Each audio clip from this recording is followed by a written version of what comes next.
Previous lecture was about the microwave spectroscopy. You have come across for studying a molecule under microwave. So we must have a permanent dipole present in the molecule. If there is a permanent dipole, the atoms are having poles present, partial positive, negative terminals. Such bonds can be studied by microwave. And you have come across what advantage we get from microwave, what information we get bond lengths, the distance between the two nuclei we can calculate. So mr square is basically the inertia. So inertia is calculated basically from the experimental data to be the line spacing. And for the other, you have come across, if we know I value, so we can easily calculate m is a reduced mass and r is a distance between the two nuclei, which is a rigid rotor. You have already come across, but the bond should be polar. If it is a non-polar bond, mean there is no charge separation between the two terminal sites, then it shall not show any absorbance in microwave region. In other words, we can say such bonds which are not polar bonds having no dipole change shall not be absorbing in microwave region. So this is what is important. Only such bonds, or in other words, we can say only such bond lengths we can calculate, which is between the two atoms which have difference of electronegativity, or should have a dipole due to any reason. Maybe this is due to a mesomeric factor, maybe due to tautomeric effect, etc. So you shall see that later. So anyhow, for microwave spectroscopy, our molecule must have a dipole. If it doesn't have a dipole, we are unable to study this under microwave spectroscopy. So this is the same you have come across yesterday. I'm not going to repeat this. Just if we are going for transition from a higher energy level to lower energy level, which is definitely emission. All right. So when this is, sorry, from higher to lower, this is higher is final and lower is energy. This is the emission. This is absorption spectroscopy. So in absorption spectroscopy, J is the lower energy level, J plus 1 is the higher energy level. If it is going from lower is J and higher is J plus 1, it is moving from lower to higher. So final state minus initial. So we come to know this is equal to 2B into J plus 1. B is the, you if you remember, this is rotational constant, also called line spacing. In fact, this is 2B is called line spacing. It is not only B which is called line spacing. 2B is called line spacing, but only B is called rotational constant. I hope this shall be clear to everybody. And otherwise, if it is opposite, if transition is taking place from higher rotational level to lower rotational level, it is moving from higher to lower. This is the final state. So it shall be ej minus ej plus 1, this one. So it shall give you same answer but with a negative sign because it emits. So this I hope you shall remember the significance of this negative sign. It shows that energy of electromagnetic radiations are emitted. It has only this, otherwise it has no other significance. Positive sign, absorption; minus sign, emission. This is the application. If you remember, I is equal to mu r square for microsystems, where mu is the reduced mass, r is the radius, I is the inertia. We can easily calculate the reduced mass, no doubt, between the two atoms. R is the bond length, the distance between the two nuclei. So we can calculate this, no doubt. Keeping in mind, do not confuse this R with this R is not the radius. This is the distance between the two terminals. If you remember the rigid rotor, you have already come across in previous classes. Rigid rotor have always two bodies of masses attached to this on either end. R is the distance between the two masses which are connected through a rod or anything else. This is commonly called rigid rotor. So R is the distance, it is not the radius. Do not forget. So R is the distance between the two uh, terminal sides of a rigid rotor. Because our molecule, let's say, think about HCl.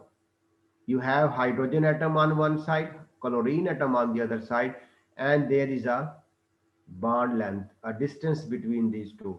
So the mass of hydrogen and chlorine, there is a huge difference. But this shape is called rigid rotor, and it is polar as well. HCl shall definitely show absorbance. All right. So R is the distance between hydrogen and chlorine nucleus in case of HCl if it is a rigid rotor.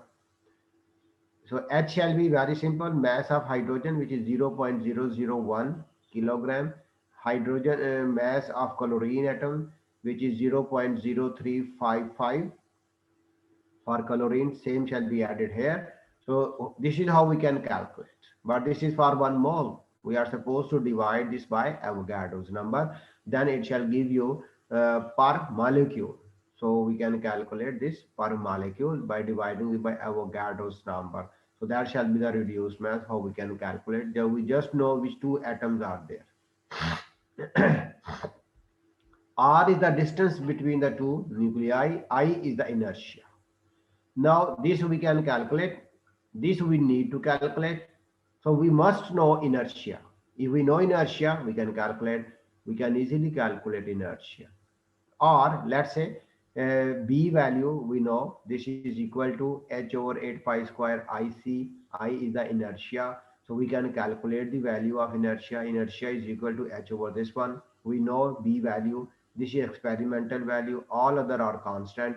This B value comes from microwave spectrum where lines are being absorbed. Two lines normally appear. What is the line spacing between them?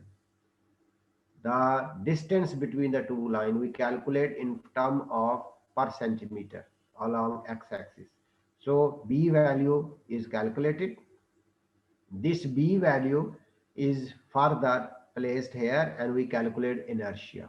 Now if you can see, or what we can do, we can replace this I value because left hand side of these two equations are equal. So right hand side should also be equal. Now we can calculate R square is equal to I over mu. So I value is this one. So it shall be equal to H over 8 pi square BC reduced mass, because this is, so we are taking the under root of left hand side. We also take the under root of the right hand side. So R square with under root cancelled out. So we get R, which is a bond length. So this is the method to calculate. H is constant, 8 pi square constant, C constant, reduced mass is variable for different molecules, and B value shall also differ definitely. This is a simple, B value is experimental data coming from microwave spectrometer. So this is the basically B value if we know, and reduced mass we can calculate. So we can calculate the bond length. This is what you have come across in previous lecture. So we apply this concept on a very simple system, carbon monoxide. When we carry out, carbon monoxide is a gas. So when we have analyte in this form, so when we pass microwave radiation through carbon monoxide and we remove the nitrogen and all other gases from there, because if we have nitrogen and oxygen, even if it is present to contamination level, carbon monoxide is polar, right? It absorbs in microwave region. But look at nitrogen, it doesn't have a dipole. Look at oxygen, it doesn't have a dipole. So even if air is present with carbon monoxide, they are not going to absorb any microwave radiations. Only carbon monoxide shall absorb. no carbon dioxide, no nitrogen, no oxygen shall absorb. And carbon dioxide is very minute, 0.03 to 0.04% it is present naturally in air. Carbon dioxide also have a dipole which has zero value. It has two terminal, carbon oxygen double bond, but they are, when vectorially we add the dipole, so it is zero. So carbon dioxide is also not microwave active. Even if carbon dioxide, oxygen, nitrogen from air is also present in the chamber, keeping in mind it is not going to absorb. Oxygen, nitrogen, carbon dioxide, these are three present. Argon is the fourth one, 0.94%. Argon is monoatomic. It is a basically zero group belonging. It doesn't have any other part of system present in it. So it doesn't have a dipole as well. For dipole, you need at least two atoms, like carbon monoxide, HCl, etc. So carbon monoxide is, if we are recording this in air even, air is also present. Otherwise, normally we devac this. But in case of microwave, we do not remove air from this, because in air we have most abundant is nitrogen, almost 70%.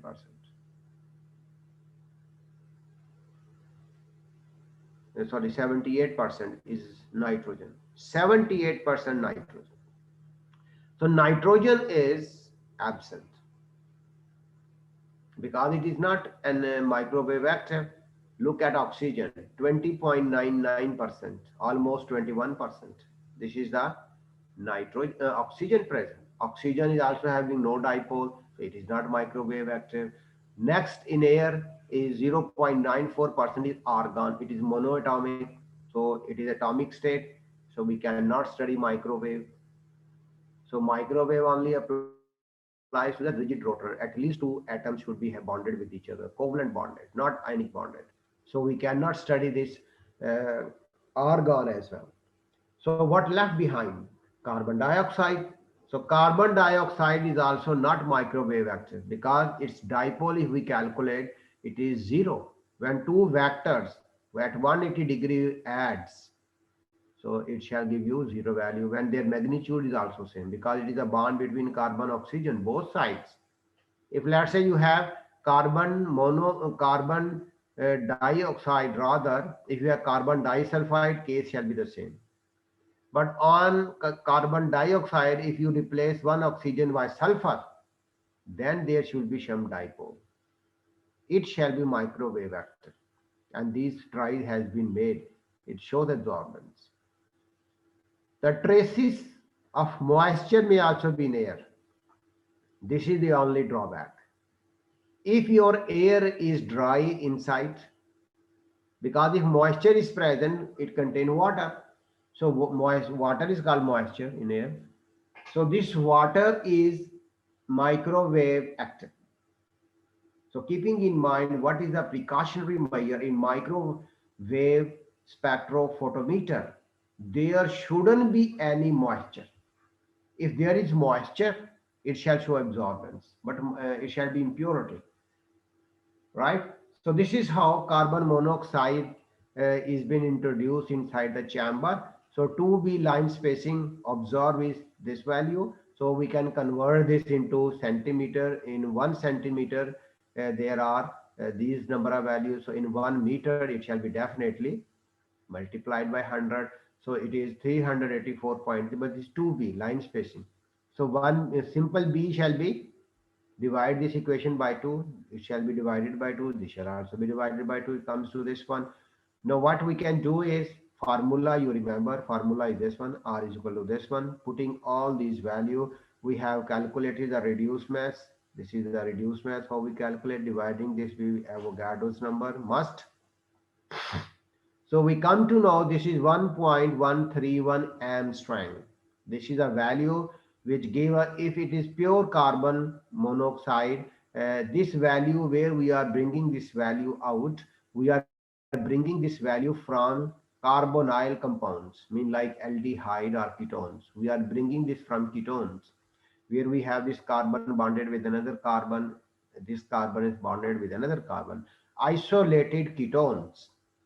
So this carbon oxygen double bond we are taking from there, which gives you a bond length 1.20 angstrom in ketones.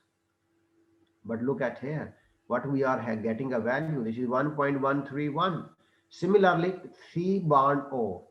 This is by other means we come to know that what should be the calculated value. Expected value is 1.128 angstrom for carbon oxygen triple bond, and this value is very close to this experimental value. This is theoretical, this is experimental.